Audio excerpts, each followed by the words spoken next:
저는 오늘 요한복음 3장 34절 말씀을 중심으로 사람은 중생 두 번 태어나야 된다라는 제목으로 하나님의 말씀을 받겠습니다. 제가 말씀을 봉독합니다. 하나님의 보내신 이는 하나님의 말씀을 하나니 이는 하나님이 성령을 한량없이 주심이라. 아멘. 기도하겠습니다. 살아계신 아버지 하나님, 부족한 종이 이 시간 하나님의 말씀을 선포하기 원합니다. 종의 입을 하나님의 입으로 사용해 주시고 말씀을 전하는 자나 받는 자나 하나님의 성령으로 하나 되어서 오직 한 분이신 하나님만 영광이 되게 도와 주시옵소서. 주 예수님의 이름으로 기도드립니다. 아멘. 계란은 어미 뱃속에서 한 번 태어나서는 닭의 구실을 하지 못합니다. 계란에서 병아리로 다시 한번 태어나야만이 보기도 하고 또 먹기도 하고 또 다니기도 하는 그러한 닭이 되어서 또 계란을 낳는 그러한 닭이 된다는 것입니다. 우리 예수님께서는 우리에게 말씀하시기를 닭이 계란에서 부화가 되어 병아리가 되는 것처럼 우리 사람도 반드시 두 번 태어나서 거듭남에 대한 그런 하나님의 사람으로 살아야 된다라고 요한복음 3장에서 쭉 말씀하고 계십니다. 사람은 반드시 두 번 태어난다라는 그 주님의 말씀에 유대교의 그 지도자였던 니고디모가 그러면 나이가 먹었어 늙어가지고 어떻게 모태에 들어가서 다시 나올 수가 있었나이까? 라고 주님께 물었어. 그래서 우리 주님께서는 이렇게 말씀하십니다. 육신이 모태에서 태어난 것은 그냥 육신이다. 10번 모태에 나와야 10번 다 육신이다라는 말씀을 해주세요. 그래서 우리의 그 속사람 영혼이 다시 태어나야만이 우리가 영원한 생명을 얻고 천국에 들어갈 수가 있다라고 예수님 말씀하셨어요. 그래서 요한복음의 그 기록자 요한 사도는 계시록도 기록을 하셨는데 요한계시록 21장 8절에 이렇게 말씀합니다. 사람이 한 번만 태어난 사람은 두 번 죽는다고 말씀하셨어요. 그래서 우리 영혼, 우리 육신이 한 번 죽고 또 영혼이 유황불에 꺼지지 않는 그 유황불에 들어가서 두 번 죽는다고 기록하고 있어요. 그래서 두 번 태어난 사람은 육신이 죽음 한 번밖에 경험을 하지 못하고 천국으로 영원히 올라가지만 한 번 태어난 사람은 두 번 죽는다는 것입니다. 이렇게 성경은 우리에게 말씀해주고 있어요. 사랑하는 우리 동역자 성도 여러분, 이렇게 우리가 거듭나는 과정은 바람이 부는 것과 같다는 거예요. 이 바람이 어느 쪽에서 어느 쪽으로 흘러가는 것을 모르는 것처럼 우리에게 그 중생한다는 것이 신비로워서 어떻게 설명할 수가 없다는 이야기입니다. 그러나 우리가 예수 그리스도 영원한 생명이신 예수 그리스도를 믿고 주님으로 모셔드리면은 우리가 구원을 받고 영생을 소유한다라고 성경은 분명하게 말씀하셨어요. 아멘. 요한복음 1장 12절은 이렇게 말씀합니다. 영접하는 자 곧 그 이름을 믿는 자들에게는 하나님의 자녀가 되는 권세를 주신다 말씀합니다.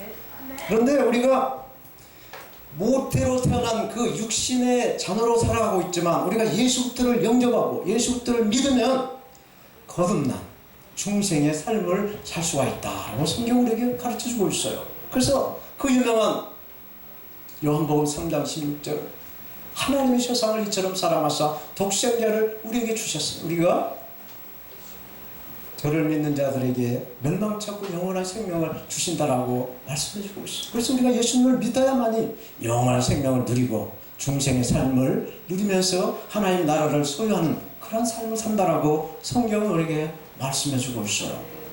그렇다면 우리가 왜 미국에서 오시는 목사님 계시니까 why 중생을 해야 되는가 라고 물으신다고 한다면 성경은 성경으로 풀라고 했어요. 말씀은 말씀으로 풀라고 했어요. 이 성경은 말씀은 이렇게 말씀을 해주고 있어요. 첫째로 하나님께서 택한 자를 중생시키는 것이 하나님의 목적이다 라고 말씀합니다.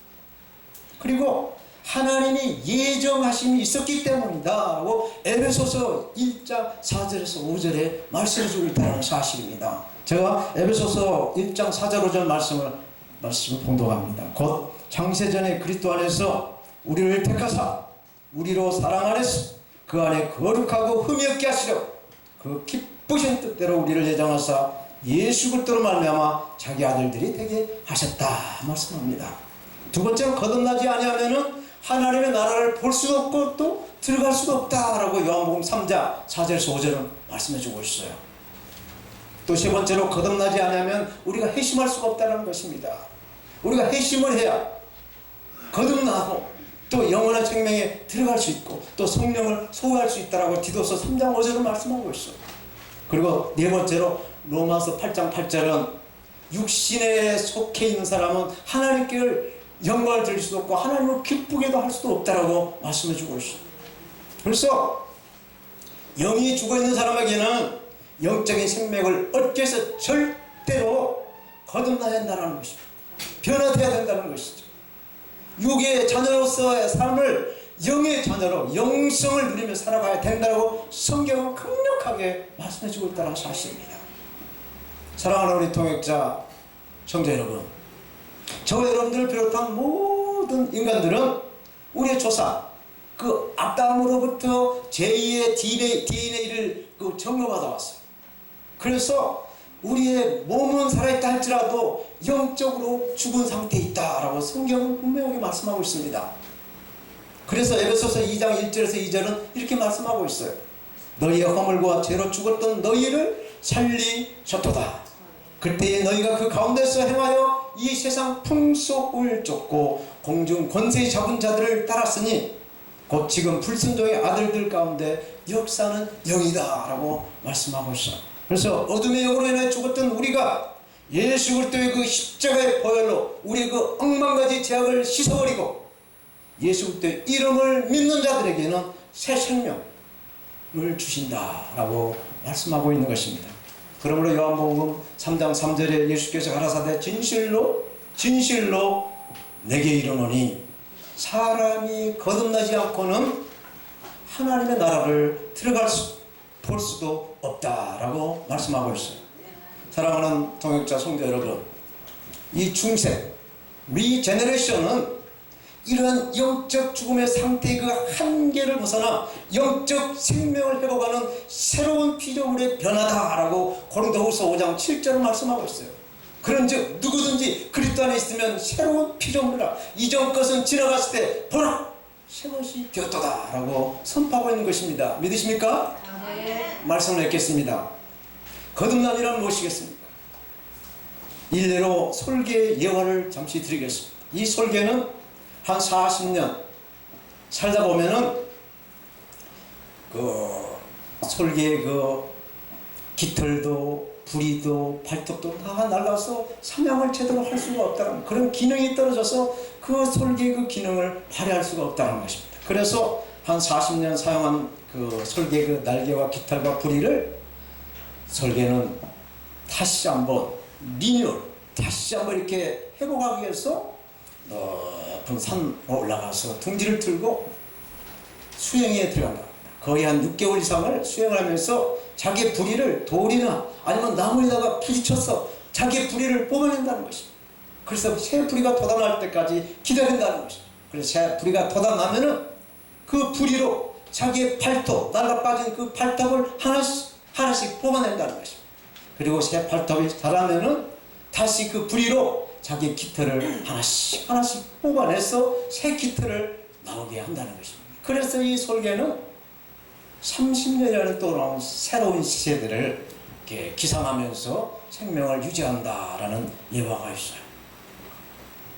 이런데 이렇게 새 불이 이렇게 한 마리 그 설계에 그 깃든 하나님의 섭리를 우리가 보고 있듯이 사람인 우리도 50년 아니면 60년 이상 다 이렇게 물려받은 그 육신을 다 사용하고 계셔요.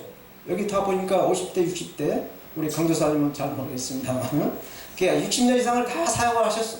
그러니 얼마나 기능이 떨어지고 또 의식도 둔탁해지는지 저도 경험합니다만 여러 우리 동역자님들도 경험하고 있는 줄로 믿습니다. 예, 그래요. 그렇다면 우리의 삶을 다시 한번 시작한다는 의미에서 우리는 어떤 그 노력이나 아니면 성령의 불을 받으려고 힘쓰고 애쓰고 노력을 해야 되지 않겠습니까? 이런 미물인 그 솔개 한 마리도 새 삶을 시작하기 위해서 그 높은 산을 올라가서 거의 반년 이상 그의 고통스러운 시간을 보내는데 하물며 만물의 영장인 우리의 사람, 하나님의 사람들이 어떻게 그 시간을 보내고 있는지 우리는 정말 냉철하게 우리 자신을 살펴보는 이런 이 삼복더위가 되었으면 좋겠다는 생각이 듭니다. 그래서 저는 지난 2주 동안 사도 바울의 선교지를 돌아보고 왔습니다. 바울 시대 당시에는 동양의 문화권이 세계를 섭렵하며 세계에 영향을 끼쳤습니다. 그런데 하나님의 섭리 가운데 사도 바울의 복음이 들어간 이 유럽, 이 서양 시대, 서양에는 문화나 경제나 그 모든 사람들의 그 사고방식들이 하나님 중심, 코람데오로 이루어져 가고 있는 것을 보게 됐습니다. 그래서 그걸로 인한 영향력은 세계를 지배케 하는 그 하나님의 영역으로 변화가 되어 있는 모습을 봤습니다. 그런데 그러한 유럽에서도 공산정권, 이런 소련의 그 지배에 있었던 나라들이나 아니면 무슬림이 이미 들어와서 무슬림 나라로 이렇게 변화되고 있는 나라들은 이러한 하나님의 그 생기를 볼 수가 없었어요. 똑같은 대륙에 있는데도 하나님을 경외한 나라는 정말 놀라운 하나님의 그 기름짐과 풍성함과 모든 자연의 그 생기로움이 이렇게 눈에 들어왔습니다만은 그 타성에 젖어 있는 공산권 그 회복이 되어 있지만은 그 타성에 젖어 있는 그런 나라들이나 아니면은 그 무슬림의 그 코란 소리가 장악된 그 나라들은 놀랍게도 하나님의 은혜가 드라이한 정말 메말라 있는 것을 눈으로 목격하고 왔어요. 사랑하는 우리 동역자 성도 여러분, 하나님은 살아계십니다. 하나님 살아계세요. 믿으시기 바랍니다. 하나님은 어제나 오늘이나 영원토록 동일하세요. 우리 영은 중생, 거듭나서 다시는 범죄할 수가 없습니다. 그러나 우리의 육은 죄가 좌지우지하는 이러한 세상 속에서 살아가고 있기 때문에 우리 육을 성령이 지배하고 성령의 포로가 되어야만이 우리가 중생된 영으로 우리가 살아갈 수가 있다는 것을 믿으시기 바랍니다. 그래서 물과 성령으로 거듭나라고 하신 예수님의 그 명령에 의해서 우리는 새로운 새 생명을 누리면서 하나님의 그 나라와 하나님의 그 의인 예수님을 전하는 저와 여러분들이 다 되시기를 물과 성령으로 거듭나라고 말씀하신 예수님의 이름으로 축원합니다. 아멘. 감사합니다.